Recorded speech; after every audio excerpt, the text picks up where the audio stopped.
Hello friends, मैं हूँ mini और आप देख रहे हैं मिनी आईएएस चैनल। आज की इस वीडियो में हम डिस्कस करेंगे चीफ मिनिस्टर के बारे में। चीफ मिनिस्टर ये एक चैप्टर है Indian polity by M Laxmikanth से, जो कि सभी कॉम्पिटिटिव एग्ज़ाम के लिए इम्पोर्टेंट है। आज हम पढ़ेंगे चीफ मिनिस्टर के बारे में कंप्लीट इन्फॉर्मेशन। तो सबसे पहले हमें पता है कि इंडिया का जो कॉन्स्टिट्यूशन है वो वर्ल्ड का लार्जेस्ट रिटन कॉन्स्टिट्यूशन है। मतलब कि भारत का संविधान विश्व का सबसे लंबा लिखा हुआ संविधान है। ठीक है। उसके बाद अब इतना लंबा कॉन्स्टिट्यूशन है, इतना लंबा लिखा हुआ संविधान है, तो हम उसमें कैसे फाइंड करेंगे कि हम जो टॉपिक सर्च कर रहे हैं, अगर हमें उसकी इन्फॉर्मेशन चाहिए तो हम कैसे सर्च करेंगे। इसके लिए कॉन्स्टिट्यूशन में आर्टिकल होते हैं, वो आर्टिकल उस पर्टिकुलर सब्जेक्ट के लिए रिस्पॉन्सिबल होता है। मतलब कि कोई भी आर्टिकल रहेगा वो उस सब्जेक्ट के लिए रिस्पॉन्सिबल होता है, का मतलब उस सब्जेक्ट के बारे में कंप्लीट इन्फॉर्मेशन दे देता है। जैसे कि आर्टिकल 163 से 167 तक चीफ मिनिस्टर से रिलेटेड होते हैं। आर्टिकल 163 कहता है council of minister to aid chief minister and advise governor by chief minister. मतलब कि जो चीफ मिनिस्टर होते हैं उनकी हेल्प के लिए काउंसिल ऑफ मिनिस्टर होते हैं और चीफ मिनिस्टर गवर्नर को एडवाइस भी देते हैं। अब आगे आर्टिकल 164 कहता है कि CM appointed by governor, CM मुख्यमंत्री, चीफ मिनिस्टर राज्यपाल के द्वारा नियुक्त होते हैं। आर्टिकल 166 कहता है conduct of business of the government of state.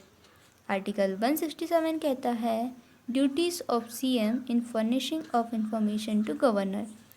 राज्यपाल को इंफॉर्मेशन प्रोवाइड कराना सीएम की ड्यूटी होता है। ठीक है। इसके बाद हम पढ़ेंगे गवर्नर और सीएम को हम और क्या बोल सकते हैं। अब गवर्नर है, उनको हम क्या बोलेंगे कि वो हेड ऑफ द स्टेट होते हैं, राज्य के प्रमुख होते हैं। और उनको हम और क्या बोल सकते हैं कि वो नॉमिनल एग्जीक्यूटिव अथॉरिटी होते हैं, मतलब साइनिंग अथॉरिटी होते हैं। और सीएम को हम बोलेंगे हेड ऑफ द गवर्नमेंट, सरकार के प्रमुख। और इनको हम ये भी कह सकते हैं कि वो रियल एग्जीक्यूटिव अथॉरिटी होते हैं। इसके बाद हम देखेंगे अपॉइंटमेंट, कि चीफ मिनिस्टर की अपॉइंटमेंट कैसे होती है। अब आर्टिकल 164 कहता है कि चीफ मिनिस्टर को अपॉइंट गवर्नर करते हैं, मतलब राज्यपाल के द्वारा मुख्यमंत्री नियुक्त होते हैं। अब गवर्नर कैसे अपॉइंट करेंगे, तो उसमें स्टेट असेंबली में जो भी मेजॉरिटी पार्टी का लीडर रहेगा उसी को गवर्नर अपॉइंट कर देते हैं कि वो सीएम अपॉइंट कर देते हैं। अब दूसरी कंडीशन ये आती है कि मान लीजिए इलेक्शन तो हो गए, पर अगर किसी भी पार्टी को मेजॉरिटी क्लियर नहीं हुई या फिर किसी भी पार्टी को मेजॉरिटी नहीं मिली, तो गवर्नर कैसे डिसाइड करेंगे कि किसको सीएम बनाए।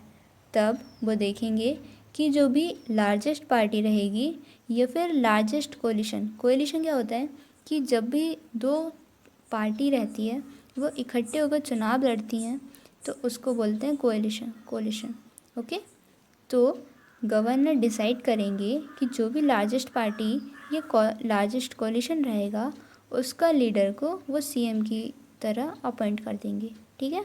अब जो भी वो अपॉइंट होंगे उनको अपना वोट ऑफ कॉन्फिडेंस 1 मंथ के अंदर अप्रूव करना पड़ता है, मतलब प्रूव करना पड़ता है। जैसे कि 1 मंथ के अंदर उन्हें अपनी मेजॉरिटी प्रूव करनी होती है। अब मान लीजिए दूसरी कंडीशन आ गई कि सीएम की यदि डेथ हो गई तो क्या होगा। अब गवर्नर ये करेंगे कि जो भी रूलिंग पार्टी रहेगी, मतलब जिस भी पार्टी के वो जो सीएम थे उस पार्टी का जो भी मेंबर्स रहेंगे वो एक लीडर को अपॉइंट कर लेंगे, फिर उसी लीडर को वो सीएम की तरह अपॉइंट कर देंगे। अब मान लीजिए कि क्या ऐसा हो सकता है कि किसी भी पर्सन को वो गवर्नर सीएम की तरह अपॉइंट कर सकते हैं। हाँ, ऐसा हो सकता है कि जो भी पर्सन है यदि वो स्टेट लेजिस्लेचर का मेंबर नहीं है उसे भी गवर्नर सीएम की तरह अपॉइंट हो सकते हैं, पर जो भी वो अपॉइंट होगा उसे 6 महीने के अंदर स्टेट लेजिस्लेचर में इलेक्ट होना पड़ेगा। तो ये सभी कंडीशंस हो गई अपॉइंटमेंट की। इसके बाद हम पढ़ेंगे ओथ। ओथ, अब सीएम को ओथ कौन देगा, मतलब कि शपथ कौन दिलवाएगा। शपथ दिलवाते हैं गवर्नर, मतलब राज्यपाल। मुख्यमंत्री को शपथ राज्यपाल दिलवाते हैं। उसके बाद हम देखेंगे टर्म, यानी कि कार्यकाल। अब कॉन्स्टिट्यूशन में ये फिक्स नहीं लिखा है कि सीएम का टर्म क्या होगा, ये होता है ड्यूरिंग प्लेजर ऑफ गवर्नर। ठीक है, मतलब कि गवर्नर के प्लेजर तक ही इनका टर्म हो सकता है। तो अब बात ये आ गई कि अब गवर्नर का प्लेजर मतलब कि वो डायरेक्टली उनको डिसमिस कर दे, नहीं, ऐसा नहीं होता। उनको वो डायरेक्टली नहीं हटा सकते। जो भी सीएम रहेगा वो तभी हटाएंगे जब उनका लॉस ऑफ कॉन्फिडेंस होगा। मतलब कि जब भी कोई सीएम है, अगर स्टेट असेंबली में वो मेजोरिटी पर है, मेजोरिटी सपोर्ट उनको है, तो तब तक गवर्नर उनको नहीं हटा सकते। अगर उनकी पार्टी माइनॉरिटी में आई या फिर लॉस ऑफ कॉन्फिडेंस हुआ तो वो रिज़ाइन दे देंगे। सीएम या तो रिज़ाइन दे देंगे या फिर उसको गवर्नर जो है वो डिसमिस कर देंगे, मतलब उन्हें हटा देंगे। बाद हम देखेंगे सैलरी एंड अलाउंस। अब जो भी सीएम की सैलरी रहेगी उसको कौन डिसाइड करेगा, तो उस स्टेट की लेजिस्लेचर उधर के सीएम की सैलरी और अलाउंस डिसाइड करेगी। उसके बाद हम देखेंगे powers and function of CM. Powers and function मतलब कि सीएम के पास कौन कौन सी पावर्स होती है और वो कौन कौन से काम करते हैं। ठीक है, तो उसके बाद हम देखेंगे कि जो भी गवर्नर है वो मिनिस्टर को अपॉइंट करने जो भी गवर्नर है उनको सीएम एडवाइस देंगे कि आप इन्हें मिनिस्टर अपॉइंट कर दीजिए। ओके, फिर आएगा सेकेंड, उनकी पावर होगी कि preside over meetings of council of minister. मतलब कि जो भी काउंसिल ऑफ मिनिस्टर, मंत्रिपरिषद की जो भी मीटिंग्स बैठकें रहेंगी उसका हेड कौन रहेगा, सीएम रहेंगे। ठीक है, फिर आएगी हमारी third power, guides, controls and direct the function of minister. मतलब जो भी मिनिस्टर है उनके फंक्शन को गाइड, कंट्रोल और डायरेक्ट करेंगे। मतलब कि मिनिस्टर के जो भी काम रहेंगे उनको वो गाइड करेंगे, उनको कंट्रोल करेंगे, उनको डायरेक्शन प्रोवाइड करेंगे।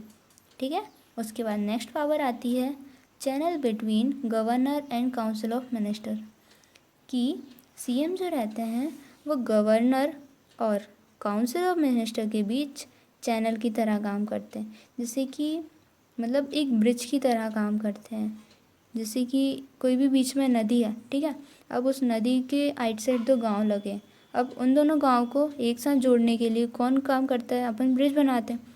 उसी तरीके से सीएम एक ब्रिज की तरह काम करते हैं गवर्नर और काउंसिल ऑफ मिनिस्टर के बीच में। कि जो भी काउंसिल ऑफ मिनिस्टर अपने डिसाइड करेंगे उसको वो बताएंगे गवर्नर पर। ठीक है, अब काउंसिल ऑफ मिनिस्टर डायरेक्ट तो नहीं बता देंगे गवर्नर को, तो काउंसिल ऑफ मिनिस्टर जो भी डिसाइड करेंगे वो पहले बताएंगे सीएम को, फिर सीएम जो है वो बताएंगे गवर्नर को। ठीक है, उसके बाद हम नेक्स्ट पावर देखेंगे कि सीएम एडवाइस गवर्नर। मतलब कि सीएम जो रहते हैं वो गवर्नर को एडवाइस देते हैं कि किसके लिए, appoint governor general, advocate general और